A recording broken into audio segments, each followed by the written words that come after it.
Famille, vous serez encore choqués. Voici le plan qu'ils ont mis en place pour mieux nous dominer. Oui, oui, écoute, ne garde pas ça pour toi seul. Partage ça dans tous les coins. Afin que tout le monde puisse comprendre ce qui se passe exactement. Oui, oui. Non. Vous installeriez des dirigeants qui servent des intérêts étrangers, pas leur peuple. Trouvez les plus corrompus, les plus facilement manipulables, ceux qui désirent la richesse et le statut plus que le progrès. Offrez-leur le pouvoir en échange de leur loyauté.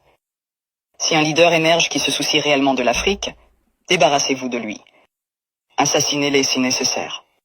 Mais si c'est trop compliqué, déstabilisez simplement leur gouvernement et soutenez un coup d'État. S'ils parlent de nationaliser les ressources, faites-en un exemple. S'ils essaient d'unir l'Afrique, éliminez-les avant que l'idée ne se propage.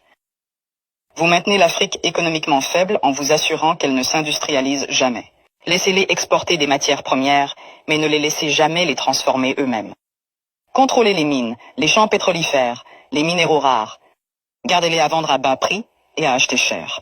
Si un pays essaie de se libérer et de construire ses propres industries, sabotez-le. Imposez des sanctions, déstabilisez sa monnaie. Financez l'opposition locale, faites s'effondrer son économie. Si cela ne fonctionne pas, orchestrez une guerre civile. Les gens ne peuvent pas construire quand ils sont trop occupés à essayer de survivre. Vous vous assureriez que leur système éducatif produit des travailleurs, pas des innovateurs. Enseignez-leur une histoire qui glorifie leurs oppresseurs. Faites-leur croire que leurs cultures sont primitives, que leurs ancêtres étaient des sauvages, que leur avenir dépend de l'approbation étrangère. Entraînez-les à mémoriser, pas à penser de manière critique. Gardez leurs meilleurs et plus brillants à la recherche d'opportunités à l'étranger. Faites-leur rêver de quitter l'Afrique plutôt que de la réparer. Offrez des bourses qui emmènent leurs esprits les plus brillants vers l'Occident et ne les encouragez jamais à revenir. Laissez le continent continuer à former des médecins et des ingénieurs seulement pour qu'ils aillent enrichir d'autres nations. Vous contrôleriez leurs récits. Possédez leurs médias. Contrôlez leurs histoires. Dictez leur image au monde. Faites-leur croire qu'ils sont corrompus, sans espoir, éternellement en crise. Inondez leurs écrans de pornographie de la pauvreté et de zones de guerre. Montrez-leur des publicités caritatives qui leur font croire qu'ils sont impuissants, sans l'aide étrangère. Minimisez leur réussite. Transformez leur victoire en incidents isolés. Si un pays africain développe une innovation révolutionnaire, attribuez le mérite à un investisseur étranger.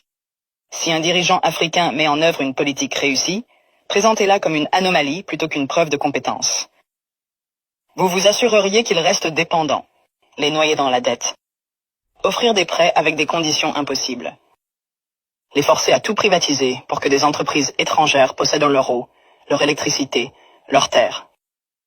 Lorsqu'ils luttent, leur donner juste assez d'aide pour les maintenir en vie, mais jamais assez pour les rendre autonomes. Utiliser des œuvres de charité pour créer une culture de dépendance plutôt que de résilience. Les faire penser que l'intervention étrangère est nécessaire, qu'ils ne peuvent pas résoudre leurs propres problèmes, qu'ils ont toujours besoin d'aide de l'extérieur. Vous supprimeriez leurs forces militaires. Maintenir leurs armées faibles, leurs industries de défense inexistantes.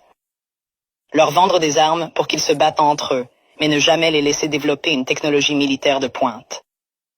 Si un pays essaie de construire un système de défense solide, l'accuser d'être une menace pour la stabilité. S'assurer qu'ils aient toujours besoin de casques bleus étrangers, de bases militaires étrangères, de conseillers étrangers contrôlant leur sécurité. Les garder vulnérables à l'invasion, aux coups d'État et à l'ingérence étrangère. La formule est simple. Diviser, corrompre, exploiter, désinformer, contrôler. Les maintenir en train de se battre entre eux. Les faire regarder à l'extérieur pour des solutions. Les garder pauvres, dépendants, en insécurité. S'assurer que chaque tentative de se libérer rencontre une résistance si forte que la génération suivante y réfléchisse à 2 fois avant d'essayer à nouveau. Ce n'est pas une théorie, c'est l'histoire. La vraie question n'est pas comment empêcher l'Afrique de devenir une superpuissance. C'est comment l'Afrique peut briser le cycle, malgré tous les efforts pour la maintenir à terre. Famille, je vous demande pardon. Protégeons nos 3 dirigeants de l'AES. Oui, c'est eux qui ont compris. C'est eux qui sont en train de nous aider. C'est eux qui ont compris l'Occident. Dans cette vidéo, tout est dedans. je vous demande pardon. Protégeons nos dirigeants de l'AES. Car c'est ce qu'il faut qu'ils sont en train de faire afin de sortir l'Afrique de tous ces plans machiavéliques de l'Occident.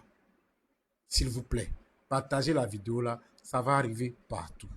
Même si tu es encore mouton, je pense qu'après avoir écouté cette vidéo, tu vas comprendre que ton dirigeant, il est vraiment à la solde de l'Occident.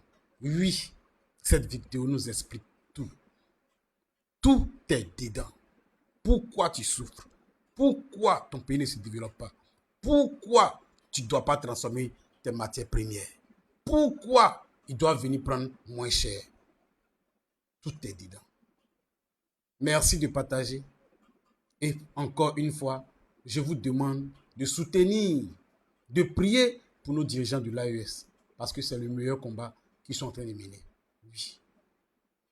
Partagez ça dans tous les coins. La patrie ou la mort, nous vaincrons. Vive l'AES.